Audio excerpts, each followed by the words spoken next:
On this episode of End the Weekend, we did a 2,000 kilometre road trip.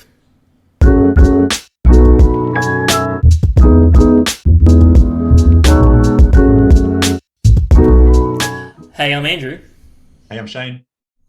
And this episode of End the Weekend, we talk about the road trip that Shane and I just did. So Shane and I, we planned a trip up to Gold Coast, and we took both our EVs all the way up. So we wanted to experience to see how that went. Now we did try to record on the road, but maybe we'll upload some bloopers of why we are not using that video. Yeah, it didn't quite go to plan. Damn nature, but no, it was really good. The Model 3, the Model Y, yeah, 2,000 kilometer road trip, and it was Sydney to Gold Coast, and yeah, good fun. Yeah, definitely, And definitely. It was, it didn't quite end the weekend. There was a few things that yeah, yeah, there's a couple of things that were a bit questionable on the moment, and there was definitely some problems that I probably experienced more than Shane.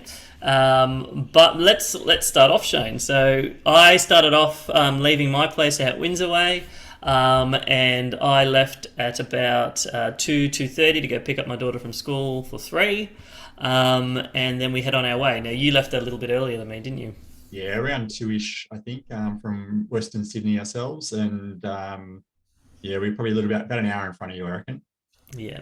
So our aim that Shane and I had discussed before going up there was we would try and use non-Tesla network going up.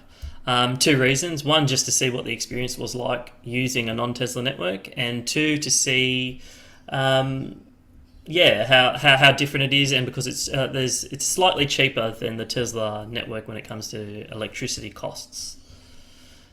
So, And yeah. yeah, and on the flip side, on the way home, we decided to use Tesla the whole way, even if it wasn't necessarily the recommended, from a better route planner and things like that. So Yeah, good, exactly. good, So, good cross comparison. yeah, exactly, exactly. So I've also written up a quick article on the website intheweekend.com. Check out the latest article on there. I'll go into some more details, but more or less we'll probably just flush out what happened in this trip. So the first stop, what was the first name of the first stop that we went to? Was It was Karua, I think. Karua? Is that how you say it? Yeah, I wasn't sure how it's to say yeah. I'm not sure it. if I'm probably butchering the pronunciation, but So it's a Chargefox charger, ultra and ultra rapid charger. Yeah, if you're an NRMA roadside assist member, which is the New South Wales roadside assist, you get a 20% discount with them. So that ended up for me saving about $4. You're probably pretty similar with that charging stop, and that was about 230 odd k's in yeah, um, yeah. to the Exactly. journey. So, Yeah, so a little bit of a different story for me, however. I think Shane just turned up, was able to charge, and was on his way. However, I had a little bit of a different experience. So I turn up to the EV charger and I was watching PlugShare and the Chargefox app to make sure it was available. And sure enough, 15 minutes out, I see one of the chargers used. And then, like 5 minutes out, I see the second charger used. And I've just gone, oh shit. How long am I going to have to wait for a charger here? So luckily I turned up, and there was a Hyundai Kona that was charging. Or I was it, yeah, Kona. I think it was the yeah, I think SUV, the older it's kind SUV of, style one. yep.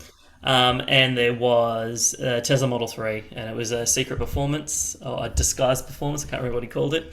But it was a Stealth performance. stealth performance, that's right. And he was charging pretty quick, so he said, look, I'm on a rush anyway. I only intended on being here for 5 minutes. And sure enough, he was true to his word. 5 minutes later, the guy was gone. And I was able to pick up the charge. So he was charging really quick, actually. I think he was charging at like 150, 160 kilowatt. I think he was charging at. So he was charging really quick. So it shows that those performance models and I guess the long range models do charge a bit quicker than the standard range ones. But yeah, I was charging. I think it peaked at 110 kilowatts is what I was charging there. Do you remember what you peaked at that charger? He was around something similar, yeah, just around the 100 Yeah. kilowatt mark. So we ended up stopping there. Look, like we said, it was 2 hours in, 2 and a bit hours in. So I thought, we'll take my little one over to the park. We stretched our legs, and look, honestly, by the time we went to the park, went to the toilet, and before we realised, half an hour had passed, and I was looking at the app, and it's like, you're at 85 or 90%. By the time I walked from the park back to the car, I was at 100% already. So it's crazy to think that people make such a big deal about charging speeds, but when you're stopping anyway, like, you generally want to stop longer anyway. I think I get the opposite anxiety where I'm worried that it's charging too quick and I want to get back to my car in case someone's there and need to move it or anything. So. Yeah, exactly. So I did use the plug share going up using all the Chargefox stuff. So I basically got to 100% there, and I just made my way over to our Airbnb, which was at Telegraph Point. I had no issues getting up there. I think I ended up arriving with about 18% where we stayed for the night. What was your experience like, Shane? So from Kooroo, we stopped in at Port Macquarie Chargefox, which has a service centre, so like normal sort of servos and a fair few different food options there. So we charged there, grabbed a bite at one of the restaurants there, and we ended up getting to 100%, I think, at that one, and close enough, 97%. And yeah, we left from there to head, which is about 20 minutes away, to the Airbnb, where you guys caught up with us. It was a cute little... You skipped that charge stop, and I did. I could have stopped at the Evie, so Evie was on my list of charges to stop at on the way up. But because I got that 100%, I just didn't need it. Like, I didn't see the point. I think at that point I was still at like 60% charge or something like that. So I just didn't see the point of having to plug it in. It'll probably be ready in 10 minutes, and then I have to worry about moving the car again and all that kind of stuff. So I was just like, I'll just go into the food area at Taree and grab some dinner, and then went over to the Telegraph Point. But yeah, look, at that point, halfway, I had used about 72 kilowatt hours is what I had totally used between home and Telegraph Point. And I was averaging about 163 watt hours per kilometre. I think you were slightly lower than that, weren't you, Shane?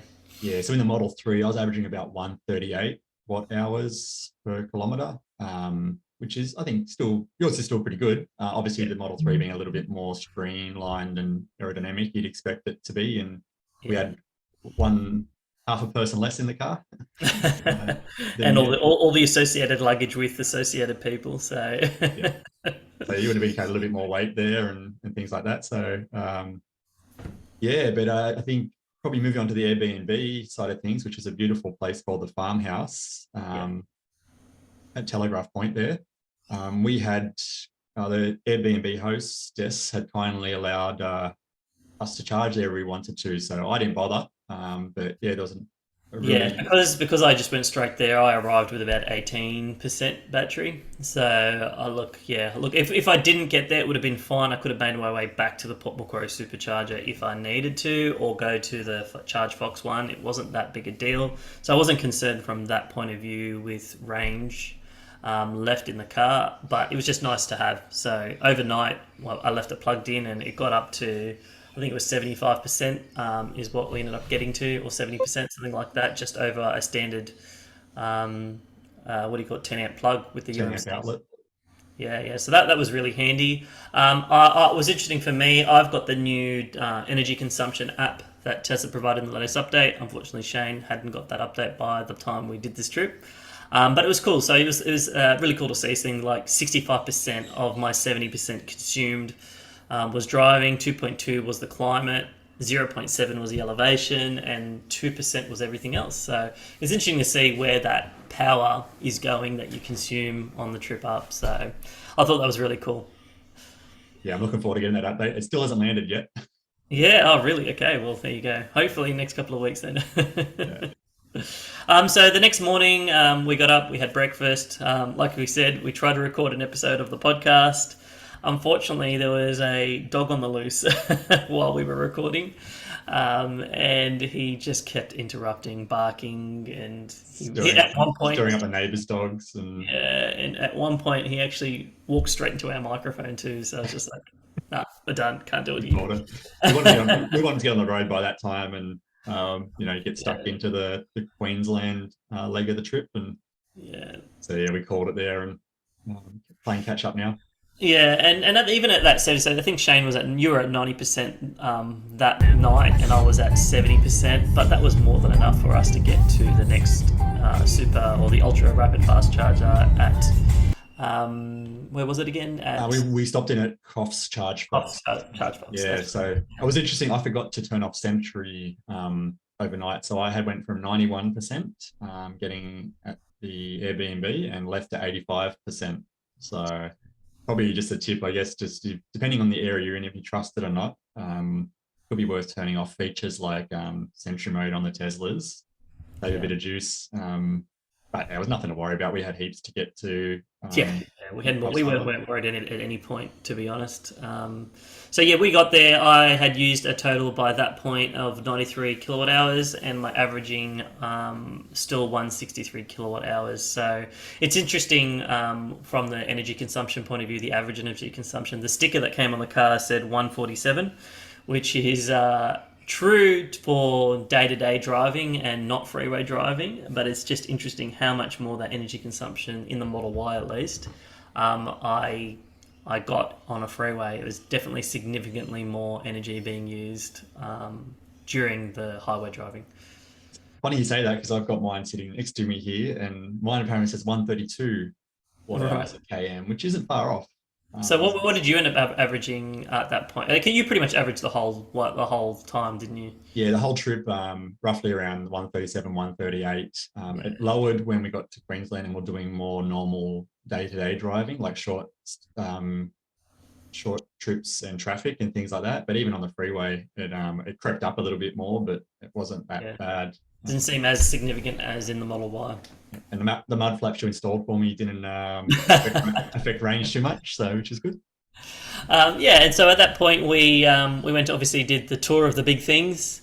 We went and saw the big banana. We saw the big prawn, which was in a Bunnings car park, which was interesting. So that was a bit of a nightmare getting in and out, but we got lucky enough that we could park right in front of the big prawn. So we did our photo thing, Yeah. and we moved on. Yeah.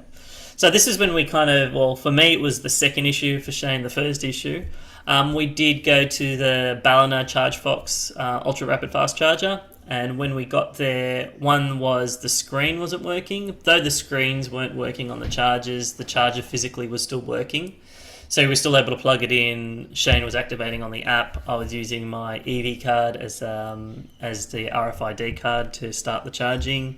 And both our cars started charging. However, in the app itself, in the Chargefox app, it did note there was charging speed was limited due to power supply issues. And we were both charging at about 40 kilowatts each, weren't we? Yeah, and we were time pressed at the moment because we had to get to some accommodation to pick up the keys and things like that. So we're by the time we got there, we hadn't really realized and that sort of stuff. So we're getting a little bit worried, are we going to be able to charge in time to be able to get to the last part of our leg, which ended up working out okay in the end. And then we got to the destination. I believe we had enough charge anyway at that point. Like, we really just stopped because it was lunchtime more than anything, and I think the charging was more of a courtesy more than we really needed it. So, look, I mean that's another problem that we came across was power supply issues. That was the first time I had seen that one. So. Yeah. Yeah, interesting. But anyway, we after we got done charging, we had our final stop, which was the Gold Coast. So we basically got in about 4 p.m. and we hit the tradie traffic or tradie knockoff hour, and we just there was utes the whole way up, vans, everything, and we got it in with fairly. So I think the round trip ended up being for that day. It was about 4.5, 5 hours, something I think we ended up being on the road. Yeah, it was pretty, it was a nice, good leg, not too long. Yeah. So, drum roll, what do you think my total cost was for that leg of the trip? I mean, you know how much it cost for you, but mine a little bit less because I didn't charge, I charged at the Airbnb, but take a guess at what you think I charged at. Would you bring it in at, so that was at 3 stops total? Three stops total, yeah. Yeah, $60. Yeah, close. 53.17 is the exact cost it cost me. Yeah, And that was obviously with a 20% discount because I'm an RMA member. not bad, hey. And how about you, Shane? What did you end up total cost for that drive up? Total cost for the drive up was about $55 for So me. not didn't use. I guess that obviously the car being smaller and a bit more energy efficient, it yeah, about the same. Yeah, so I think it probably evened out there. So but about that, I'd put in 116 kilowatt hours Yeah, to get to that amount. But we start off at 100%. So I estimate I probably used about 33 kilowatt hours on top of that. So roughly 150 kilowatt hours yeah. from Sydney to Gold Coast in the Model 3.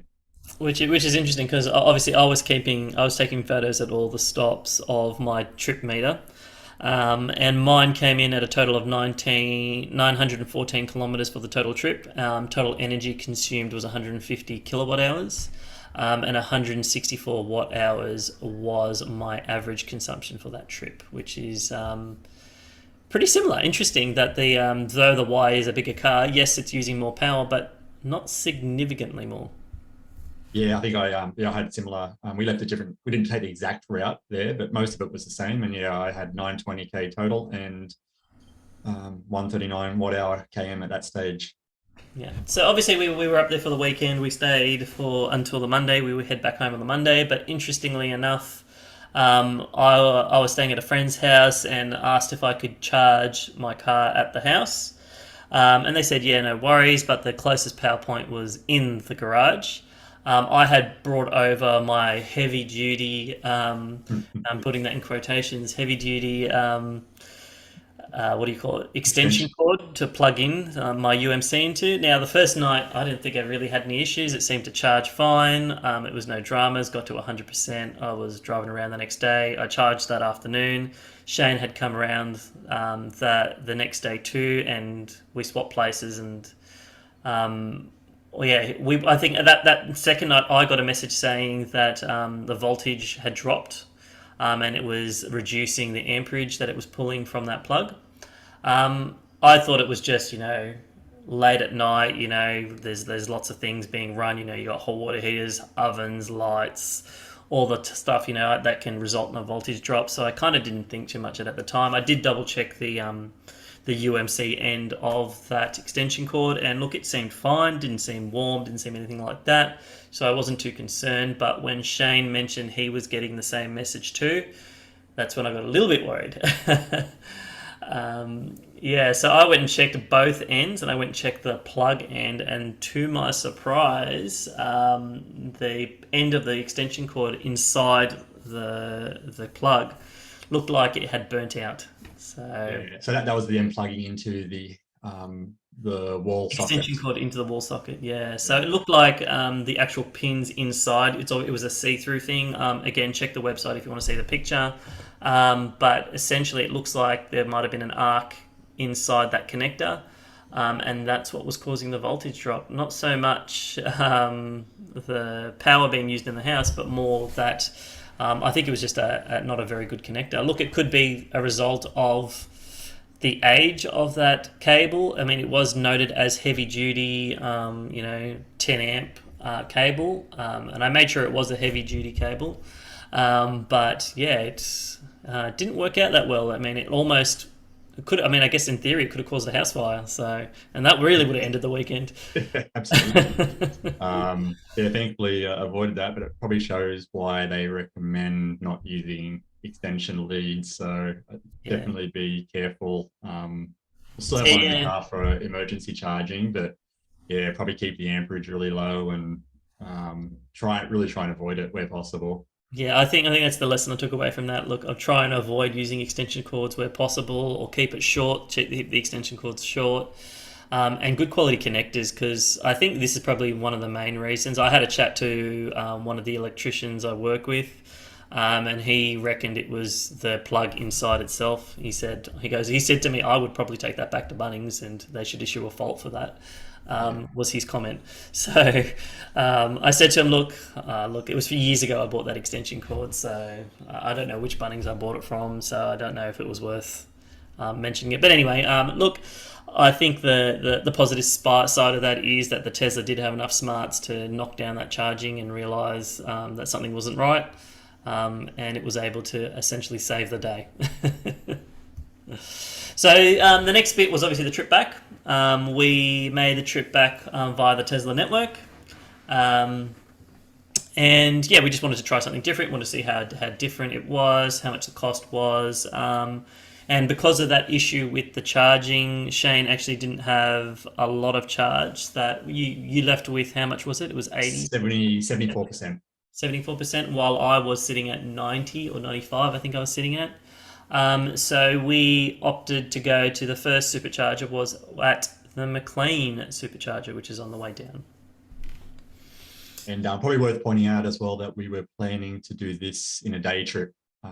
Yes, that's right. Sorry. We split the trip up into an overnight stay on the way up, just because the time we were leaving. But it was going to be a good challenge to see whether we could do, Galway to Sydney in a single day, and how we went. So.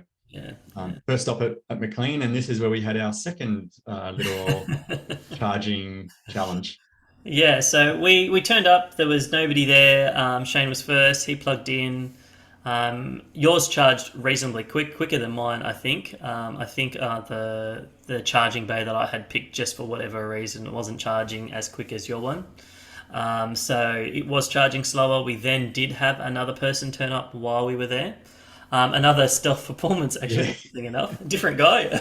Well, not many of them that are floating around. There can't be that many, surely. But we met two on that trip. So another stealth performance one that we met, and he plugged in, and our charging, well, I think both our charging rates dropped, but mine dropped pretty dramatically. I think when I first plugged in, even though Shane was plugged in, I think we're getting both about 900-ish kilometres an hour. I think you were like 950 or something. I think because you had a lower state of charge, yours was charging quicker. And yeah, as soon as that guy pulled up and plugged in, I saw it drop to like 400 or 300 k's an hour. I saw it drop down to. I had to stay a little bit longer than Shane, and Shane said, "Oh, look, I'll just meet you at the next charger." And the plan was to just go straight to Port Macquarie. But as soon as he had unplugged and left, I got a notification on my phone to say charging has stopped. So I was just like, what? Why has it stopped? I kind of looked at the phone, I looked into the app, I had a look, and sure enough, it said charging stopped. I tried to hit it start, it said unable to start charging, command, it said something about unable to send command. Tried a couple more times, it wasn't doing it, so I'm like, let me go walk back over to the car, because at this point, the little one was playing in the park with the other EV charger people. They had kids too, so they were all charging in the park. And so I had walked over to the car with the intention of trying to reset it. I tried to go in the car, hit start charging, wouldn't do it. So at that point, I'm like, you know what, I'm at 73%. We'll just go to the next supercharger. That's fine. I'm not even getting that good of speeds here anyway. And then moments later, I get an email saying, you received a Supercharger Idle Fee, which I was like, what the fuck is that about? So for whatever reason, the charging had stopped, and because the bays were, there was 3 out of 4 bays used, apparently that's when the idle fee kicks in, is when the bays are seen as fully occupied or next to almost fully occupied. But yeah, it was a bit not nice from Tesla to send me a thing when I didn't do anything. I didn't stop the charging. Yeah, you didn't get to 100%. It wasn't like you were sitting there plugged in, occupying a bay. You'd left by that time. And yeah, I think my take is that it probably just glitched and it felt you were still there for whatever reason. Because even the guy, because we ended up bumping into the guy again at the next supercharger. And he said that it noted that all the bays were still in use, even though both Shane and I had gone. So, look, I don't know. I did email Tesla to say, hey, I believe this is in error, but I haven't heard anything back from Tesla. So, unfortunately, I think I just have a strike against my name now, and if I end up in a similar situation, I'll be charged. A little bit annoying because you yeah, she didn't get a fee this time, but you got that cranky email from them saying, Yeah, stop doing this, you're doing it wrong, and it wasn't anything you had done. yeah, So exactly. So this meant that I had to make an additional stop. So the intention again was to go to Port Macquarie, but because I only had got to 75%, we had to stop at Coffs Harbor. So I phoned Shane ahead, say, hey, look, I don't have enough to get to the next charger, so we need to go to Coffs Harbor.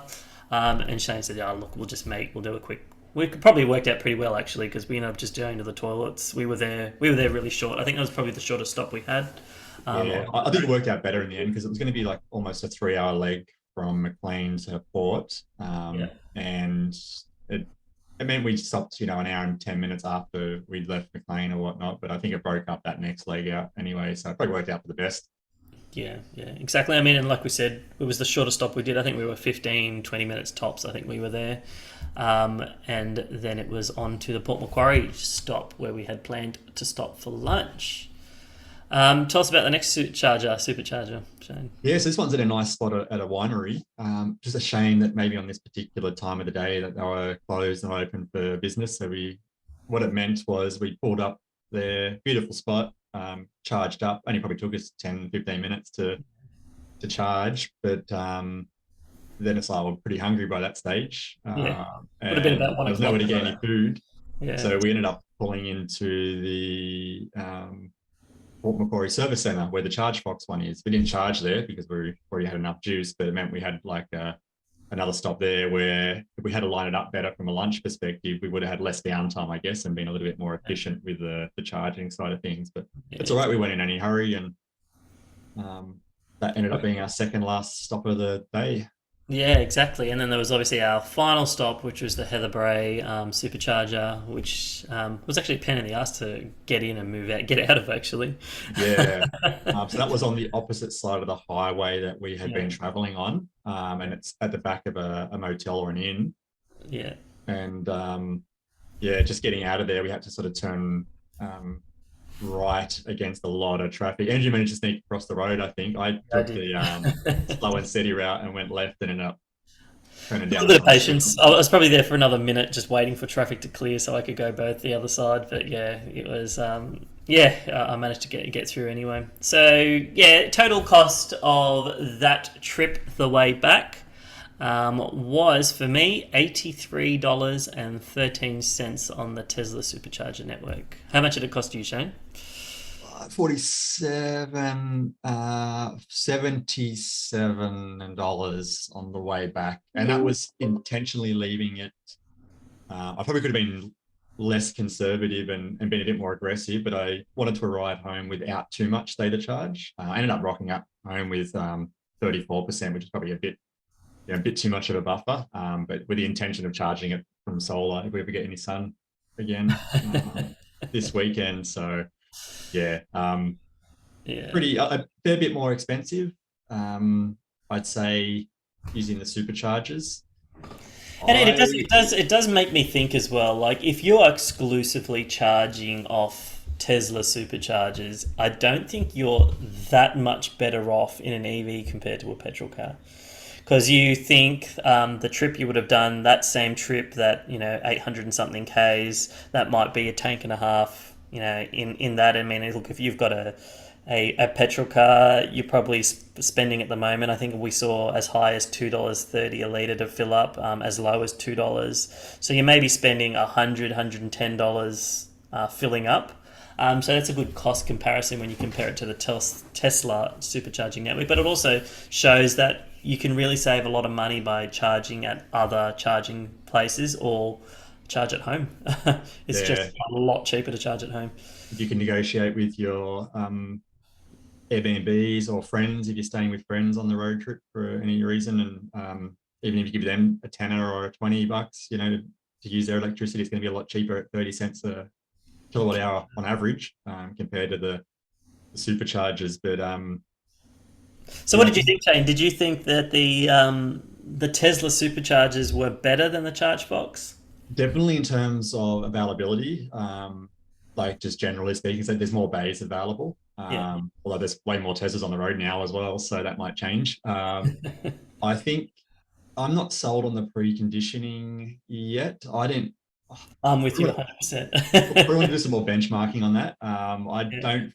If it's saving your time, it's maybe a minute or two. I'm not sure it's anything to write home about, but yeah. um, I and I found think those Chargefox chargers were charging more than fast enough, and I didn't see that much of a drop, or I mean, waiting for it to ramp up when we got there anyway. I think maybe because we were doing highway speeds, the batteries were almost already at temp anyway.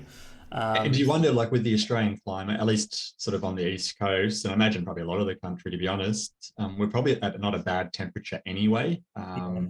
And maybe preconditioning is better in colder climates, like overseas when you're sub below 10 degrees yeah, yeah, Celsius and things like that. But yeah, so I'm not too sold on that. I like how when they're working, how the others have screens and things, so you can just keep an eye on the screen. So I know you got apps and stuff, and it's in your pocket and things, but it's still nice being when you're just standing near the car to be able to see what it's doing. yeah. So yeah, Yeah, I look, think yeah. From the Chargefox perspective, I just think there needs to be more of those types of charges. I think, like, granted, we were pretty good. Obviously, I had that one scenario where the bays were full. Again, I mean, we didn't travel during peak times or peak periods or peak dates. yeah, no school holidays to deal with. Yeah, so I think our story could have been very different if we went down into, during, school holidays or holiday peaks. I think our story Maybe could even have been very weekend, different. because we Yeah, avoided the weekend. yeah, We avoided ending the weekend by traveling outside the weekend. yeah.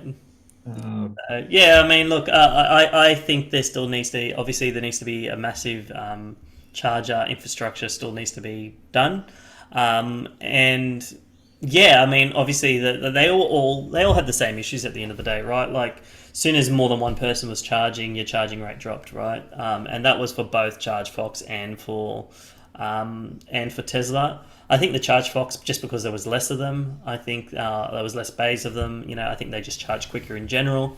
But yeah, look, I didn't think it was any worse or any better. yeah, so I think I guess we specifically wanted to use third-party networks only, or in this case, ChargeFox the whole way up, and we used Tesla the whole way home. But I think the next time we do that trip, I'd probably just go for whatever a better route planner said was the most optimal. Yeah, I And agree. particularly coming home, I'd probably try and skip a few of the charges just because they were in awkward spots, Yeah, and go for the ones that are on the right side of the freeway, or yeah, I agree. I things agree. like that. I mean, obviously, we had multiple plans set in our minds. We did use a better route planner, and we checked for multiple routes and where the latest charges were. Also, having a look around PlugShare to see what's available in the area. That's kind of what we had as a plan B and C type of thing, but we didn't need it. Plan A worked for us. So Yeah. I guess we always had a backup, and we made sure that, particularly with the third party networks, that people had been checking in within a few days of us getting there, so we had at least a bit of confidence that we're yeah, going to be all right. working. Yeah, yeah, exactly. But look, I think we'll end it here for this episode. But I guess from an end the weekend score, how would you rate the trip? Yeah, Sydney to Gold Coast. I'd give it. What's our rating We'll standard? go. We'll go 0 to 10. 0 to 10. Yeah, I'd give it a 10 nine. being 10 being the best. 9. Yeah, I'd give it a 9. It's good. Yeah, yeah. I think I'll give it a 9, 8. Just only because I had a couple of those hiccups. But yeah, look, I didn't feel like it ended the weekend. It didn't feel like I was like, shit, I wish I had a petrol car. I didn't feel like that I was being let down in any shape or form. I think the car was extremely comfortable. Everything worked really well. Our planning worked well. Um, I don't have any Playing problems. video games was fun in the Yeah, Tesla. yeah. Well, they probably spent a bit more time in the Tesla because we were playing video games for a bit. We found our new favorite game on the Tesla. So, but yeah, look, from my perspective, yeah, it was a good trip, and I look forward to the next one, Shane.